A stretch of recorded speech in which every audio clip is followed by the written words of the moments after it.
Hi, I'm Nathan Oakley, and this is my second video log, hopefully in a series of many. And I'm just preparing to do an interview with my uncle, who is a creationist, a Christian missionary, has a very large congregation. He's been all over the world, has done very, very good work, and is a great guy, as is the rest of his family, who also do loads and loads of charity work. And my slight concern is that I might catch him off guard when I interview him. I don't want Adrian Hawkes, my uncle, to feel like I've trapped him when I do this.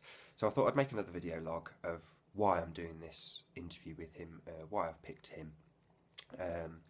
Ideally, I hope he doesn't take any offence to this, but my grandfather, my late grandfather, at 100, was by far the most knowledgeable person on the Bible I've ever met, and in an ideal world he'd still be alive, but he's not.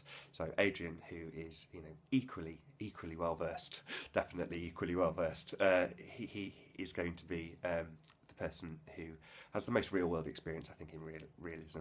I couldn't have asked my grandfather to do it. He would have been biased. And I'm hoping Adrian won't be biased. I'm hoping that he'll be very informed and informative when I interview him. But yeah, so that brings me to well, why would I interview him?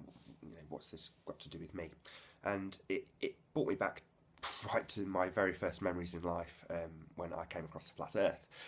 My first ever memory was a Christmas one year when I was sat on my parents' bed. I remember it very vividly, and they gave me a space toy.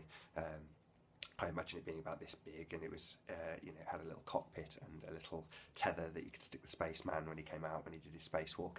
And I had it for a period of time, and it was the toy I took with me on my first day of school, what they'd now call reception class.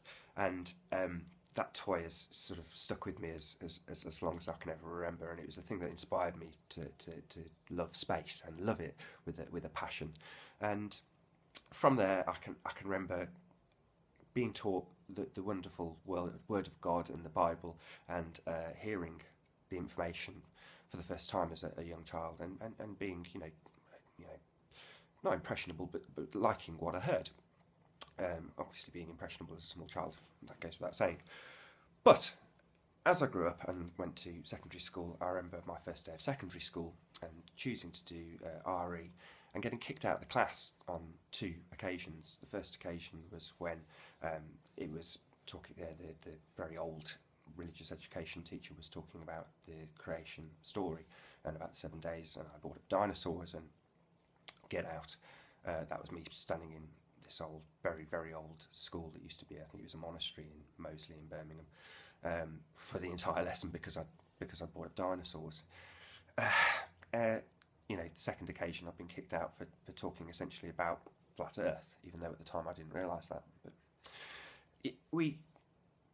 I got to the point where I had to accept the fact that the two beliefs were in opposition. What I was taught in Sunday school, what I was taught at church, wasn't the same as what I was being taught in science, and there was a confliction that just didn't jive. That was the bottom line, and so I accepted science. I loved space, and it had the quote-unquote answers, so space was the logical choice. So I veered away.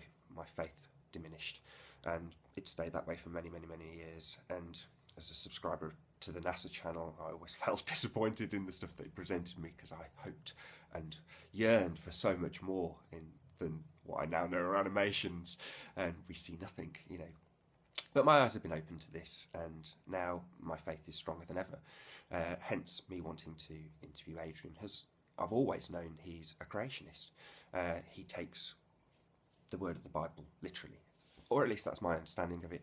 One of my first questions to him will be, do you take the word of the Bible literally? Do you look at Genesis and say heavens and earth came first, sun came on day 4, or do you take the scientific belief as gospel, if you like, that the sun came first? We were developed from bits of it. The two don't jive.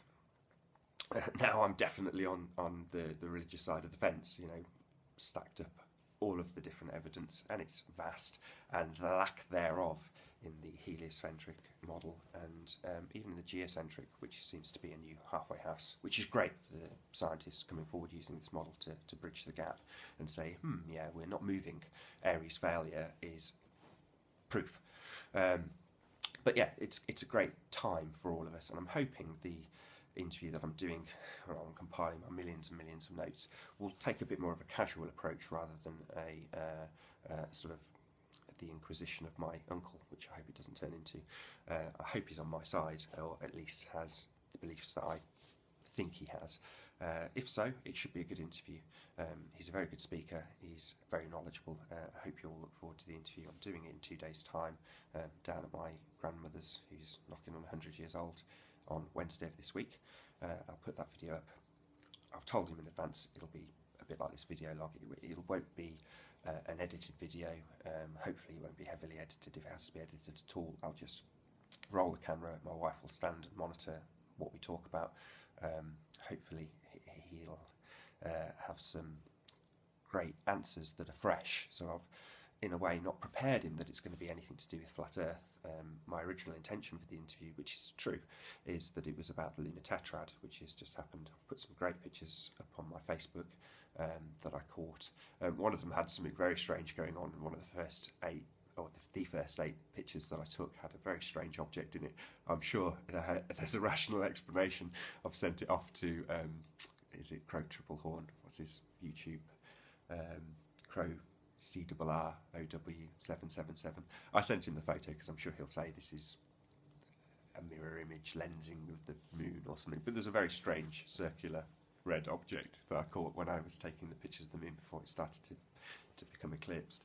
So yeah, interesting. But some great pictures of the eclipse that I took, like I say, on Facebook, and it was a wonderful experience.